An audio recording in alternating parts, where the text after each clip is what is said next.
Ai, ai. O jovem advogado. O cara passa 5 anos na universidade. Ele passa 5 anos na graduação em Direito. Ele tem inúmeras disciplinas, com os graus de dificuldade mais variáveis.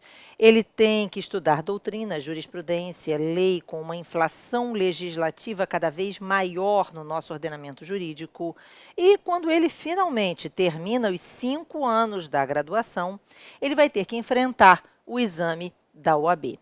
O exame é difícil? Sim. É impossível? De jeito nenhum. É técnica de preparação. Você vai se preparar, vai se dedicar, obviamente, e vai fazer a sua prova e vai resultar aí positivamente, vai ser aprovado, vai até lá, inicia todo o trâmite na sua seccional, na sua subseção, para alcançar finalmente a tão almejada vermelhinha. E agora, com a vermelhinha na mão, surge a dúvida. O sexto ano chegou. Exatamente, o sexto ano chegou. E eu sou Ana Cristina Mendonça e quero conversar com você sobre os desafios do sexto ano. Sou advogada criminalista, professora de Direito Processual Penal e de Prática em Direito Penal, e sempre encontro com alunos, ex-alunos, aqueles que se preparam para concurso público, mas que precisam, dependem de prática jurídica, aqueles que querem realmente trilhar o caminho da advocacia, como eu escolhi. E aí, eles surgem com dúvidas as mais diversas. Dúvida número 1. Ana, eu adoro direito penal. Eu adoro o processo penal. E eu gostaria de ser um advogado criminal, um advogado criminalista. Como é que eu devo fazer? É perigoso? Não é? Veja, eu vejo tanta situação aí complicada. Será que não é muito arriscado ser advogado criminal? Por incrível que pareça, enquanto mulher, vocês não têm noção. Às vezes, nos eventos, nas palestras, eu vejo alunas, pessoas que estão ali assistindo, né, as palestras e tal, participantes dos eventos, vindo me questionar ao final da palestra se é difícil ser advogada criminalista mulher. E não apenas isso, outras dúvidas absolutamente pertinentes, que não envolvem necessariamente o meu gênero, né? Mas também que envolvem o próprio exercício da advocacia. Já parou para pensar que você sai da faculdade e muitas vezes não sabe sequer a diferença entre os diversos cargos paralelos aí ao Poder Judiciário, no exercício, né? Das diversas atividades jurídicas? Ou ainda, como identificar quais são as principais teses, ou as teses que devam ser adotadas, processuais ou penais, durante um determinado processo? Como é que eu devo atender o meu cliente? Como é que eu vou estabelecer o valor dos honorários? Eu devo ou não fazer contrato? O meu cliente deve ser instruído no momento em que ele vai prestar um depoimento na delegacia. Eu posso participar desse depoimento? Que perguntas eu devo formular? Devo formular perguntas?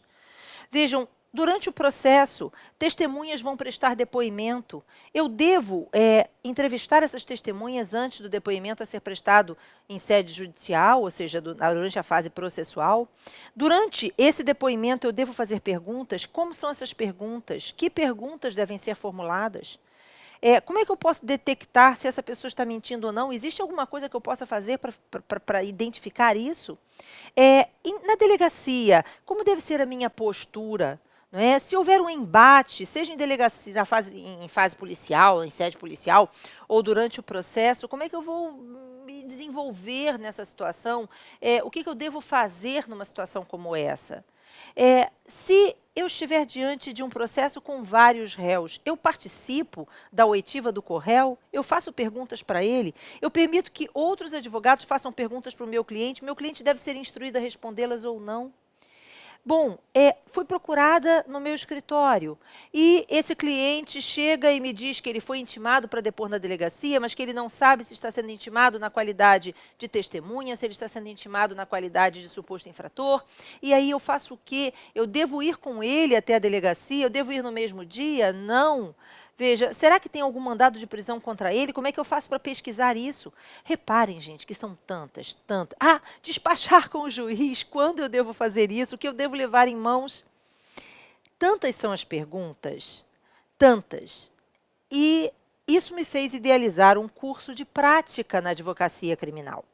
Tempos atrás, criei um curso, Primeiros Passos na Advocacia Criminal, e agora esse curso está aprimorado, com 18 módulos fantásticos, que buscam exatamente responder essas dúvidas, que não são dúvidas pontuais, são dúvidas corriqueiras daquele que inicia a trajetória na advocacia criminal. Só que não apenas daqueles que estão iniciando a sua trajetória. Muitas vezes, o que a gente percebe é que advogados que já exercem o seu mundo, já exercem a sua função enquanto advogados, mas às vezes em outras áreas, querem agora também iniciar o exercício da advocacia criminalista, ou ainda que querem aprimorar, debater sobre teses jurídicas, enfim. Fato é, gente, que nós temos agora este curso que está completamente reformulado, um curso fantástico, um curso com 18 módulos e vários bônus exclusivos. Eu quero que você dê uma olhadinha comigo na estrutura do novo curso Advocacia Criminal na Prática, Primeiros Passos. E aí nós temos um primeiro módulo que trata do advogado iniciante, um módulo 2, o conteúdo na elaboração das peças processuais, atuação na fase policial, o novo acordo de não persecução penal. Reparem que eu coloquei aqui módulo 3A. Por que 3A? Porque o acordo de não persecução penal, ele está aí transitando, né, entre o pós-fase de investigação e o antes do processo. Então, um módulo específico sobre o acordo de não persecução penal, sobre a atuação do advogado durante esse acordo de não persecução, sobre modelos de acordo de não persecução. A gente vai falar sobre tudo isso. Depois nós temos ainda a atuação durante a fase processual, a produção da prova, as provas antecipadas, cautelares, não repetíveis, um módulo fantástico e novo só sobre teses defensivas processuais e outro sobre teses defensivas penais. Um módulo somente sobre a atuação do advogado em casos de violência doméstica. Essa é uma dúvida hoje muito corriqueira, porque muitos são os casos, infelizmente, de violência doméstica contra a mulher. Será que a atuação no juizado de violência doméstica e familiar contra a mulher depende de uma preparação específica? Será que eu devo ter algum cuidado especial na atuação nos juizados de violência doméstica e familiar contra a mulher? Então, são aspectos que nós vamos discutir neste módulo. Né? Então, essa atuação em casos de violência doméstica, assistência de acusação, como é o advogado como acusador, né? Quais são as posturas a serem adotadas, quais são os cuidados a serem tomados do advogado, seja na qualidade de advogado do querelante para uma ação penal privada, seja como assistente de acusação.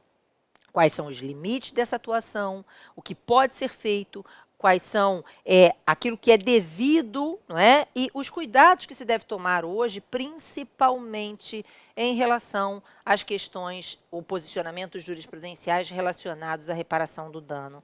Bom, não apenas isso, mas módulos sobre as peças de liberdade e como atuar no resguardo da liberdade do acusado e investigado, como despachar com juízes, delegados, promotores, identificação de nulidades, as fases recursais, não é isso? As diversas fases, os diversos recursos, a figura do habeas corpus, como impetrar um habeas corpus, sobre a interposição do recurso ordinário constitucional.